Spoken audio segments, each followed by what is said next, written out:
একটি ট্রেন প্রতি ঘন্টায় 30 কিলোমিটার বেগে চলে গন্তব্যস্থলে পৌঁছালো। ট্রেনটির বেগ ঘন্টায় 27 কিলোমিটার হলে গন্তব্যস্থলে পৌঁছাতে 20 মিনিট সময় বেশি লাগতো।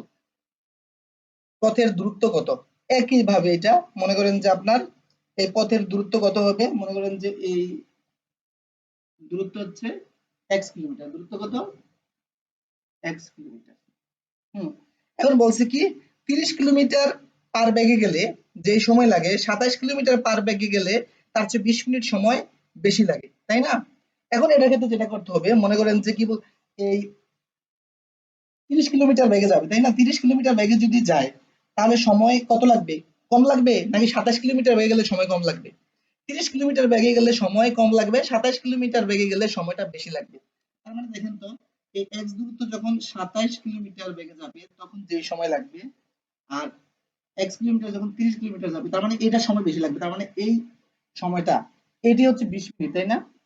এখন দেখেন এইগুলো কিন্তু ঘন্টায় দেওয়া, এই কিলোমিটার কিন্তু ঘন্টায় দেওয়া, মানে এটা এই মিনিটটাকেও ঘন্টায় লিখতে হবে। তার মানে মিনিটটাকে জাস্ট আপনারা ঘন্টা দিয়ে ভাগ দিয়ে দিবেন এই ঘন্টায়। তাহলে দেখেন এটাও ঘন্টা, এটাও ঘন্টা, এটাও ঘন্টা। আপনি যদি 20 মিনিট লেখেন তাহলে কিন্তু ইকুয়েশনটা সমান হবে না, কারণ এক জায়গায় ঘন্টা এক জায়গায় মিনিট হয়ে যাবে। তো এখন আমরা জাস্ট এই ইকুয়েশনটা যদি সমাধান করতে পারি x এর যে মানটা আসবে সেটাই হচ্ছে আমাদের দূরত্ব।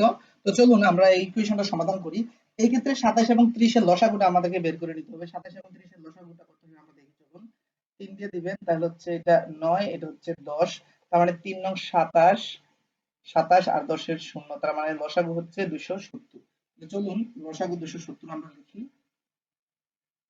তাহলে এই যখন এই 27 দিয়ে যখন এটাকে ভাগ দিব তাহলে 10 আসে, তাহলে এই যে 10x, যখন এটাতে ভাগ দিব তাহলে 9, তাহলে 9x, আর এই পাশে এটা কাটাকাটি করলে থাকে দেখেন 1 আর 3।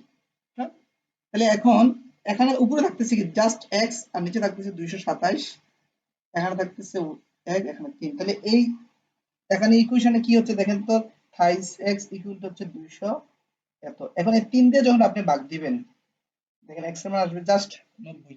তাহলে আমাদের দূরত্বটা কত? 90 কিলোমিটার। আশা করি বুঝতে পারছেন। হ্যাঁ, তো আজকের পর্ব এখানে, আমাদের এর পরবর্তী পর্ব সময়, দূরত্ব এবং গতিবেগের আমাদের 3 থেকে 4টা পর্ব হবে। আপনারা আমার YouTube channel Riyaz easy math এগুলো দেখে নিবেন। তো সবাই সুস্থ থাকবেন, ভালো থাকবেন। আল্লাহ হাফেজ।